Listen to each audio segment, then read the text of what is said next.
Hi guys, welcome back to my YouTube channel that is Sharan's classes. So ಇವತ್ತಿನ ಒಂದು ಹೊಸ initiative ಏನು ಅಂತಂದ್ರೆ, ವಿಜ್ಞಾನ ಮತ್ತು ತಂತ್ರಜ್ಞಾನ ಸೈನ್ಸ್ ಅಂಡ್ ಟೆಕ್ನಾಲಜಿಯ ಎಲ್ಲಾ ಪ್ರಶ್ನೆಗಳನ್ನ 2000ಕ್ಕೂ ಅಧಿಕ ಪ್ರಶ್ನೋತ್ತರಗಳನ್ನ ನಾವೇನ್ ಮಾಡ್ತೀವಿ ಅಂತಂದ್ರೆ ಡಿಸ್ಕಸ್ ಮಾಡ್ತಾ ಹೋಗ್ತೀವಿ. ಓಕೆ, ಯಾಕೆ ಅಂತಂದ್ರೆ ನೋಡಿ ಸರ್, ಮೊನ್ನೆ KA ಎಕ್ಸಾಮ್ ಆಯ್ತು, FD ಅಲ್ಲಿ ಕ್ವಶನ್ ಆಲ್ಮೋಸ್ಟ್ ರಿಪೀಟ್ ಆಗ್ತವೆ ಸರ್. ಕ್ವಶನ್ ಎಲ್ಲವೂ ರಿಪೀಟ್ ಆಗ್ತವೆ, ಎಲ್ಲಾ ಸಬ್ಜೆಕ್ಟು ರಿಪೀಟ್ ಆಗ್ತವೆ. ಎಸ್ಪೆಷಲಿ ಸೈನ್ಸ್ ಎಲ್ಲರೂ ಕಷ್ಟ ಅಂತೀರಿ, ಕಷ್ಟ ಏನೂ ಇಲ್ಲ, ತುಂಬಾ ಈಸಿಯಾಗಿ ಕ್ವಶನ್ ಬರುತ್ತೆ.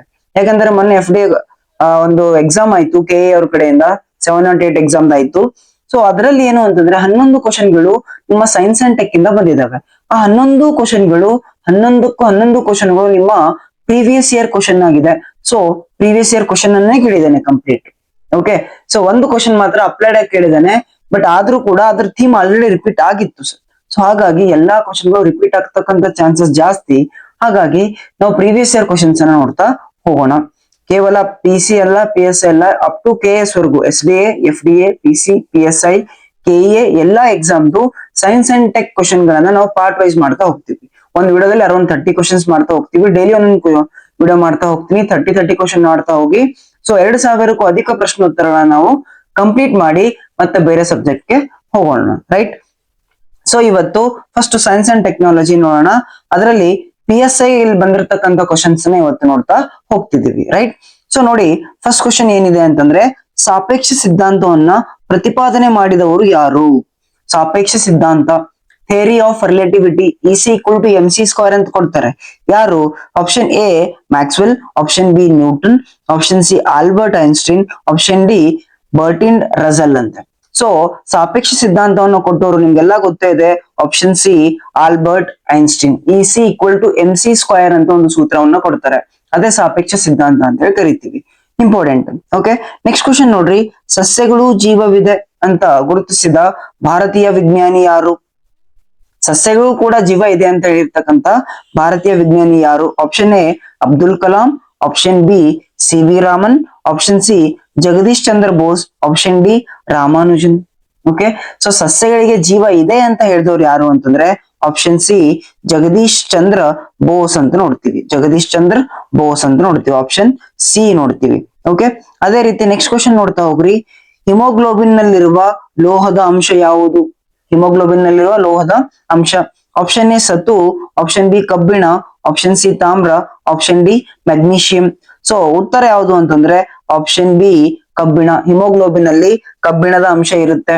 ಸೊ ಇಂಪಾರ್ಟೆಂಟ್ ಸರಿ, ತುಂಬಾ ಸಲ ರಿಪೀಟ್ ಆಗಿದೆ ಕ್ವಶನ್, ಬಹಳ ಸಲ ರಿಪೀಟೆಡ್ ಕ್ವಶನ್. ಮೆಗ್ನೀಷಿಯಂ ಇದು ಕೂಡ ರಿಪೀಟ್. ಎಲ್ಲಿರುತ್ತೆ ಮೆಗ್ನೀಷಿಯಂ ಅಂತಂದ್ರೆ ನಿಮ್ಮ ಕ್ಲೋರೋಫಿಲ್. ಓಕೆ, ಏನು ದ್ಯುತಿ ಸಂಶ್ಲೇಷಣೆ ಪ್ರಕ್ರಿಯೆ ನಡೆಯುತ್ತಿಲ್ಲ ಸಸ್ಯಗಳಲ್ಲಿ. ಸೊ ಕ್ಲೋರೋಫಿಲ್ ಇರ್ತಕ್ಕಂಥ ಪಿಗ್ಮೆಂಟ್ ಯಾವುದು ಅಂತ ಕೇಳ್ತೇನೆ, ಅಗೇನ್ ಯಾವ್ದು ಲೋಹದ ಅಂಶ ಅಂತ ಕೇಳ್ತೇನೆ, ಅಗೇನ್ ಮೆಗ್ನೀಷಿಯಂ ಆಗುತ್ತೆ ಸರ್. ಅಂಡ್ ಮೆಗ್ನೀಷಿಯಂ ಸಾಗರದ ಆಳದಲ್ಲಿ ಅತಿ ಹೆಚ್ಚು ಇರ್ತಕ್ಕಂಥ ಧಾತು. ಇದ್ರ ಮೇಲೆ ಕ್ವಶನ್ ಬಂದಿದಾವೆ ಸರ್, ತುಂಬಾ ಇಂಪಾರ್ಟೆಂಟ್, ಇವೇ ರಿಪೀಟ್ ಆಗ್ತಾವ. ಓಕೆ, ರೈಟ್, ಆಲ್ರೆಡಿ ಕ್ವಶನ್ ಆಗಿದ್ದಾವೆ. ನೆಕ್ಸ್ಟ್ ನೋಡ್ರಿ, RDX ಎಂಬುದು, RDX ಕೇಳಿರ್ತೀರಾ, RDX ಬಾಂಬ್ ಅಂತ. ರೈಟ್, ಸೊ ನೋಡ್ರಿ, ಔಷಧಿ ಅಲ್ಲ, ಸ್ಥಳೀಯವಾಗಿ ತಯಾರಿಸಿದ ಬಾಂಬು ಅಲ್ಲ, ರಸಗೊಬ್ಬರಗಳಲ್ಲಿ ಬಳಸುವ ರಾಸಾಯನಿಕ ವಸ್ತು ಅಲ್ಲ, ಸ್ಫೋಟಗೊಳ್ಳುವ ರಾಸಾಯನಿಕ ವಸ್ತು. ಏನು ಅಂತಂದ್ರೆ ಸ್ಫೋಟ ಆಗತ್ತೆ, RDX ಬ್ಲಾಸ್ಟ್ ಆಗುತ್ತೆ. ಸ್ಫೋಟಗೊಳ್ಳುವ ರಾಸಾಯನಿಕ ವಸ್ತುವನ್ನ RDX ಅಂತ ಕರಿತೀವಿ. ಓಕೆ, ಸೊ ಆನ್ಸರ್ D ಅಂತ ನೋಡ್ತೀವಿ. ನೆಕ್ಸ್ಟ್ ನೋಡ್ರಿ, ಎಂಡೋಸ್ಕೋಪಿ ಸಂಬಂಧಿಸಿರುವುದು. ಜಸ್ಟ್ ಕೇಳಿದಾನೆ, ಎಂಡೋಸ್ಕೋಪಿ ಎದಕ್ಕೆ ರಿಲೇಟೆಡ್ ಆಗಿದೆ? ಆರ್ಕಿಟೆಕ್ಚರ್, ಇಂಜಿನಿಯರಿಂಗ್, ಬಣ್ಣ ಬಳಿಯುವಿಕೆ, ವೈದ್ಯಕೀಯ. 4 ಪ್ಲಾಟ್ಫಾರ್ಮ್ ಕೊಟ್ಟಿದ್ದಾನೆ.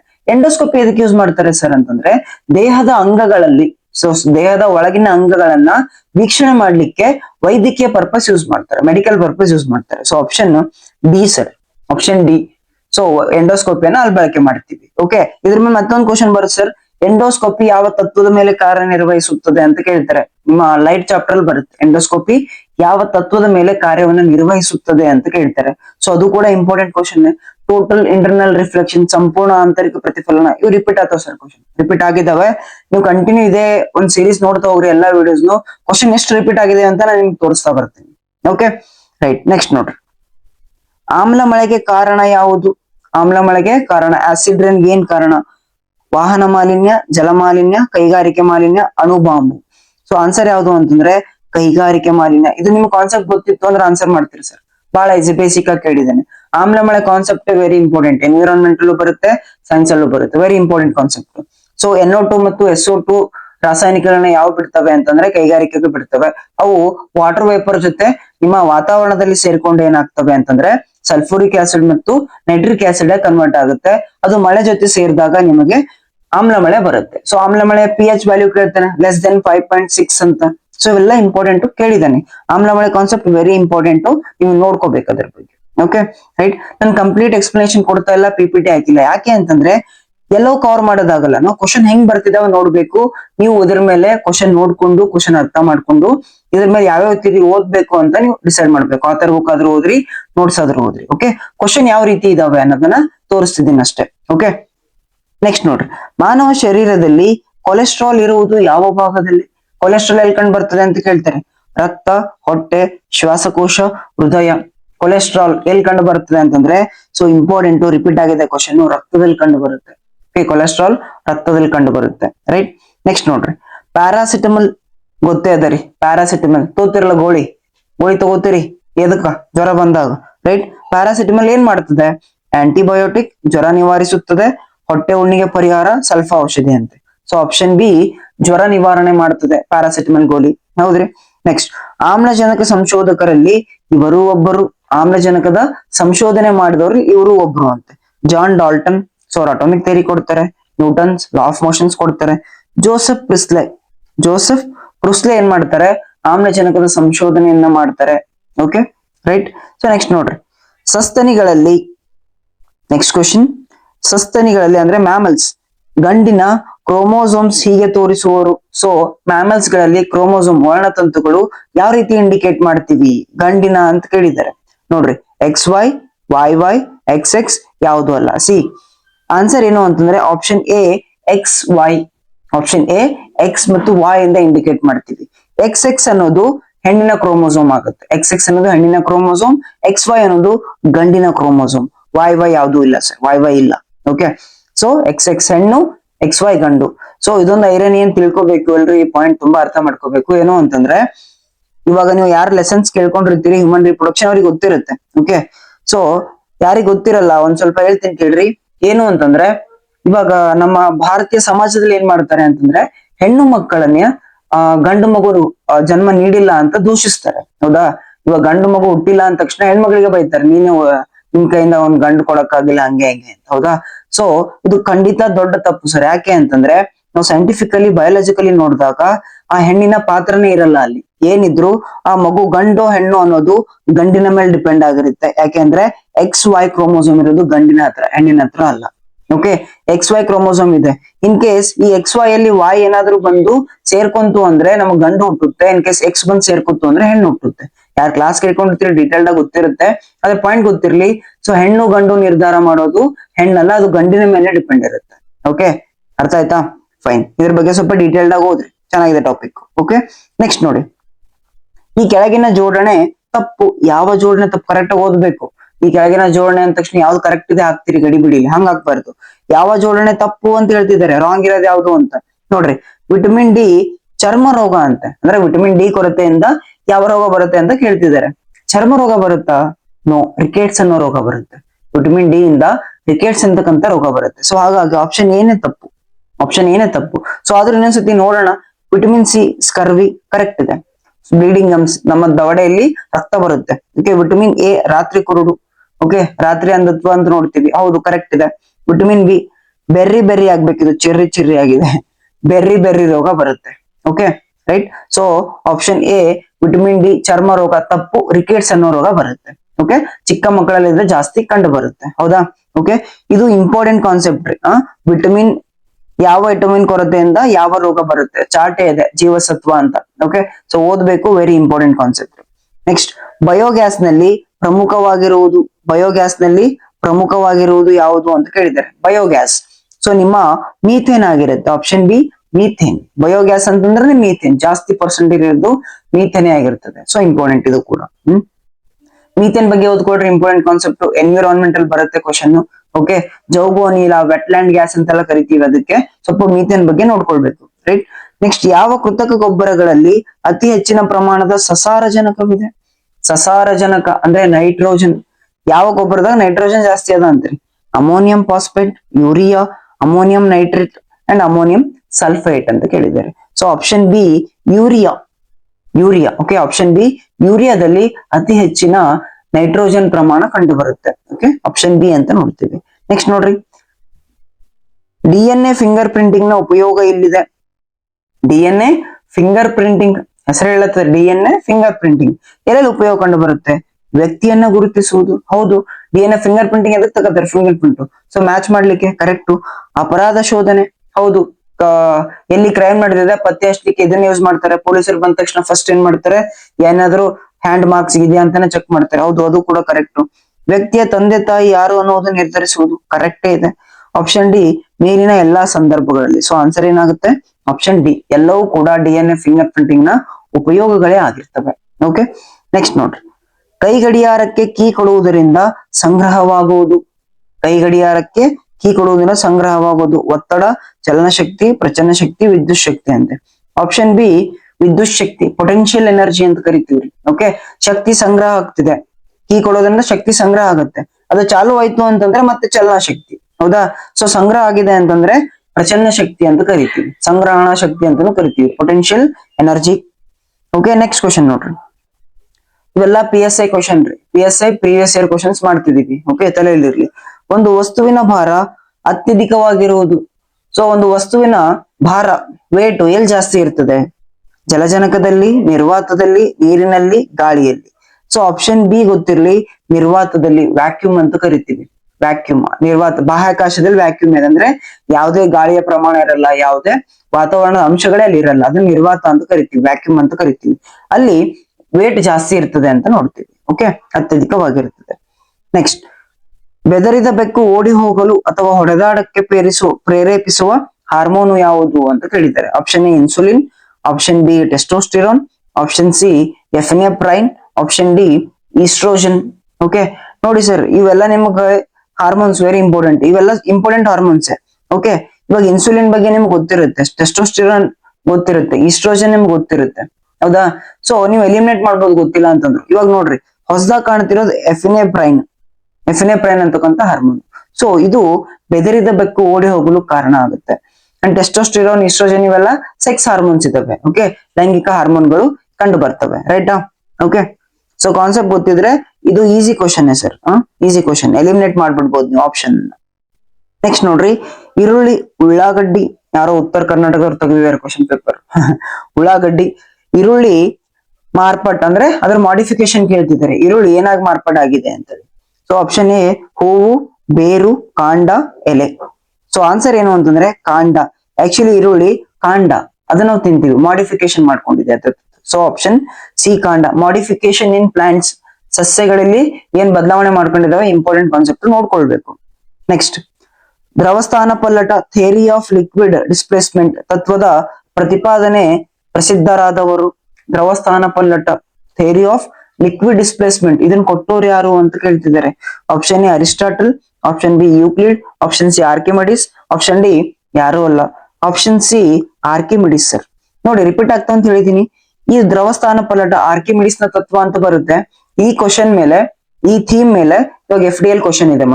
ಮೊನ್ನೆ ಸಂಡೇ ಆಗಿರೋ ಎಕ್ಸಾಮ್ ಅಲ್ಲೇ ಕ್ವಶನ್ ಅದ ಸರ್, ಹೋಗಿ ನೋಡ್ರಿ. ಮಂಜುಗಡ್ಡೆ ಐಸ್ ಬಗ್ಗೆ ಕೇಳಿದಾನೆ, ಅದು ಇವನ ಒಂದು ತತ್ವದ ಆಧಾರದ ಮೇಲೆ ಆನ್ಸರ್ ಮಾಡ್ತೀವಿ. ಓಕೆ, ಸೊ ಥೀಮ್ಸ್ ರಿಪೀಟ್ ಆಗ್ತವೆ, ಕ್ವಶನ್ ರಿಪೀಟ್ ಆಗ್ತವೆ. ಹಾಗಾಗಿ ಪ್ರೀವಿಯಸ್ ಇಯರ್ ಕ್ವಶನ್ಸ್ ಚೆನ್ನಾಗಿ ನೋಡ್ಕೊಳ್ಬೇಕು. ಓಕೆ, ನೆಕ್ಸ್ಟ್ ನೋಡ್ರಿ, ದ್ವಿತೀಯ ಸಂಶ್ಲೇಷಣೆ, ಫೋಟೋಸಿಂಥಸಿಸ್ ನ ಮೂಲಕ ಆಹಾರ ತಯಾರಿಸುವ ಸಸ್ಯ ಜೀವಕೋಶದ ಭಾಗಗಳು ಯಾವುದು? ಯಾವ ಭಾಗಗಳು ಅಂತ ಕೇಳ್ತಿರೋದು. ಕ್ಲೋರೋಪ್ಲಾಸ್ಟ್, ಮೈಟೋಕಾಂಡ್ರಿಯಾ, ರೈಬೋಸೋಮ್, ಯಾವುದು ಅಲ್ಲ. ಸೊ ಆಪ್ಷನ್ ಎ ಕ್ಲೋರೋಪ್ಲಾಸ್ಟ್ ಅಂತ ನೋಡ್ತೀವಿ. ಕ್ಲೋರೋಪ್ಲಾಸ್ಟ್, ಇದ್ರ ಮೂಲಕ ಸಸ್ಯಗಳ ಆಹಾರನ ತಯಾರಿಸ್ಕೊಳ್ತವೆ. ನೆಕ್ಸ್ಟ್ ಕ್ವಶನ್ ನೋಡ್ರಿ, 1984ರ ಭೋಪಾಲ್ ದುರಂತದಲ್ಲಿ ಅಪಾರ ಹಾನಿಯಾಗಲು ಕಾರಣವಾದ ವಿಷಕಾರಿ ಅನಿಲ ಯಾವುದು? ಭೋಪಾಲ್ ದುರಂತ ಕೇಳಿರ್ತೀವಿ, ದೊಡ್ಡ ಟ್ರಾಜಡಿ. ಓಕೆ, 1984ರ ಭೋಪಾಲ್ ದುರಂತದಲ್ಲಿ ಯಾವ ವಿಷಕಾರಿ ಅನಿಲ ಬಿಟ್ಟಿತ್ತು ಅಂತಂದ್ರೆ ಆಪ್ಷನ್ ಎ ಮಿಥೈಲ್ ಐಸೋಸೈನೈಡ್. ನೆನ್ಪಿಟ್ಕೋಬೇಕು, ಇಂಪಾರ್ಟೆಂಟ್. ಮಿಥೈಲ್ ಐಸೋಸೈನೈಡ್ ಎಂಬ ಗ್ಯಾಸ್ ಲೀಕ್ ಆಗಿದ್ರಿಂದ ಸುಮಾರು ಸಾವಿರಾರು ಜನ ಅಲ್ಲಿ ಸತ್ತು ಹೋಗ್ತಾರೆ. ಓಕೆ, ಅದನ್ನೇ ಭೋಪಾಲ್ ದುರಂತ ಅಂತ ಕರಿತೀವಿ. Okay, so answer methyl isocyanide. ಮನುಷ್ಯನ ಸಾಮಾನ್ಯ ರಕ್ತದ ಒತ್ತಡ ಎಷ್ಟು ಅಂತ ಕೇಳ್ತಿದ್ದಾರೆ. ಮನುಷ್ಯನ ಸಾಮಾನ್ಯ ರಕ್ತದ ಒತ್ತಡ, ಬ್ಲಡ್ ಪ್ರೆಷರ್, BP 120/80, 90/140, 120/60, 85/150. ಸೊ ಆಪ್ಷನ್ ಎ 120/60 80 ಸಾಮಾನ್ಯ, ಇದು ನಾರ್ಮಲ್ ಸರ್. 120/80 ಇರಬೇಕು ನಿಮ್ಮ BP, ಇದು ಜನರಲ್. ನೆಕ್ಸ್ಟ್ ಇವುಗಳಲ್ಲಿ ಭೌತಿಕ ಬದಲಾವಣೆ ಯಾವುದು? Important concept. Physical change, chemical change, ಭೌತಿಕ ಬದಲಾವಣೆ ಮತ್ತೆ ರಾಸಾಯನಿಕ ಬದಲಾವಣೆ ಅಂತ ಕಾನ್ಸೆಪ್ಟ್ ಬರುತ್ತೆ, ಇಂಪಾರ್ಟೆಂಟ್. ಓಕೆ, ಭೌತಿಕ ಬದಲಾವಣೆ ಯಾವುದು ಅಂದ್ರೆ ನಮ್ ಕಣ್ಣಿಗೆ ಕಾಣ್ಬೇಕು ಸರ್. ನೋಡ್ರಿ, ಮೊಟ್ಟೆಯನ್ನ ಬೇಯಿಸುವುದು, ಹಾಲು ಹುಳಿಯಾಗುವುದು, ನೀರು ಬರ್ಫಾಗುವುದು, ಮೇಣದ ಬತ್ತಿ ಉರಿಯುವುದು. ಸೊ ಯಾವ್ದು ಆನ್ಸರ್ ಅಂತ ನೋಡ್ತೀವಿ ಅಂದ್ರೆ ಆಪ್ಷನ್ ಸಿ, ನೀರು ಬರ್ಫಾಗುವುದು. ಭೌತಿಕ ಬದಲಾವಣೆ ಅಂತಂದ್ರೆ ಇವಾಗ ಏನಾದ್ರೂ ಚೇಂಜ್ ಆಯ್ತು ಅಂದ್ರೆ ಮತ್ತೆ ರಿಕವರ್ ಮಾಡ್ಕೋಬಹುದು ಸರ್. ರಾಸಾಯನಿಕ ಬದಲಾವಣೆ ಅಂದ್ರೆ ರಿಕವರ್ ಮಾಡ್ಲಿಕ್ಕೆ ಬರಲ್ಲ. ಇವಾಗ ನೋಡ್ರಿ, ನೀರು ಬರ್ಫಾಗುವುದು, ಬರ್ಫ್ ಆದ್ಮೇಲೆ ನೀರ್ ಬರ್ಫ್ ಮಾಡ್ಬೋದು, ಓಕೆ, ಐಸ್ ಮಾಡ್ಬೋದು. ಮತ್ತೆ ಐಸನ್ನ ನೀರ್ ಮಾಡ್ಬೋದಾ? ಮಾಡ್ಬೋದು. ಓಕೆ, ಸೊ ಇದು ಭೌತಿಕ ಬದಲಾವಣೆ. ಆದ್ರೆ ಅದೇ ನೋಡ್ರಿ, ಹಾಲು ಹುಳಿಯಾಗುವುದು, ಸೊ ಹಾಲು ಮೊಸರಾಗುತ್ತೆ, ಮೊಸರಿಂದ ಹಾಲು ಮಾಡಕ್ಕಾಗತ್ತಾ? ಬರಲ್ಲ. ಸೊ ಇದು ಡಿಫ್ರೆನ್ಸ್, ಹೋಗಿ ನೋಡ್ಕೊಳ್ಬೇಕು ಸ್ವಲ್ಪ. ಇದ್ರ ಮೇಲೆ ಇಂಪಾರ್ಟೆಂಟ್ ಕ್ವಶನ್, ನಾನು ಥೀಮ್ಸ್ ಹೇಳ್ತಿದ್ದೀನಿ ಯಾವ ಇಂಪಾರ್ಟೆಂಟ್ ಅಂತ, ಅದ್ರ ಮೇಲೆ ವರ್ಕ್ ಮಾಡ್ಬೇಕಾಗತ್ತೆ. ಓಕೆ, ನೆಕ್ಸ್ಟ್ ನೋಡ್ರಿ, ಡಯಾಲಿಸಿಸ್ ಇದನ್ನ ಈ ಕೆಳಗಂಡ ಅಂಗಕ್ಕೆ ಸಹಾಯ ಮಾಡಲು ಉಪಯೋಗಿಸಲಾಗುವುದು. ಡಯಾಲಿಸಿಸ್ ಮಾಡ್ತಾರ ಅಂತ ಹೇಳ್ತಾರೆ, ರಕ್ತ ಎರಸದ ಮಾಡ್ತಾರಲ್ರಿ. ಎದಕ್ ಮಾಡ್ತಾರ ಅಂದ್ರೆ ಮೂತ್ರಪಿಂಡ, ಹೃದಯ, ಪಿತ್ತಜನಕಾಂಗ, ಪುಪ್ಪಸ. ಸೊ ಆಪ್ಷನ್ ಎ ಮೂತ್ರಪಿಂಡ, ಕಿಡ್ನಿಗೆ ಮಾಡ್ತಾರೆ ಡಯಾಲಿಸಿಸ್ ಮಾಡೋದು, ಕಿಡ್ನಿಗೆ. Okay, right. Next, doctor C V. Raman ಅವರಿಗೆ ನೊಬೆಲ್ ಪಾರಿತೋಷಕ ಈ ಕೆಳಗಿನ ಕ್ಷೇತ್ರದಲ್ಲಿ ದೊರಕಿರುತ್ತದೆ. So C V. ರಾಮನ್ ಸೈಂಟಿಸ್ಟ್ ಅವರಿಗೆ ನೊಬೆಲ್ ಪ್ರಶಸ್ತಿ ಬರುತ್ತೆ ಯಾವ ಫೀಲ್ಡ್ ಅಲ್ಲಿ ಅಂತಂದ್ರೆ ಭೌತಶಾಸ್ತ್ರದಲ್ಲಿ, ಫಿಸಿಕ್ಸ್ ಅಲ್ಲಿ ಬರುತ್ತೆ. ಓಕೆ, ಫಸ್ಟ್ ಫಿಸಿಕ್ಸ್ ಅಲ್ಲಿ ತಗೊಂಡವರು ಇವರೇ ಆಗಿರ್ತಾರೆ. ಓಕೆ, 1928 ಅಲ್ಲಿ ತಗೊಳ್ತಾರೆ. ನಿಮ್ಮ ಬೆಳಕಿನ ಚದುರುವಿಕೆ ಮೇಲೆ, ಸ್ಕ್ಯಾಟರಿಂಗ್ ಆಫ್ ಲೈಟ್, ಅದ್ರ ಮೇಲೆ ವರ್ಕ್ ಮಾಡಿರೋದಕ್ಕೆ ಇವರಿಗೆ ಈ ಒಂದು ಪ್ರಶಸ್ತಿ ಸಿಕ್ಕಿರುತ್ತೆ, ನೋಡ್ಬೇಕು.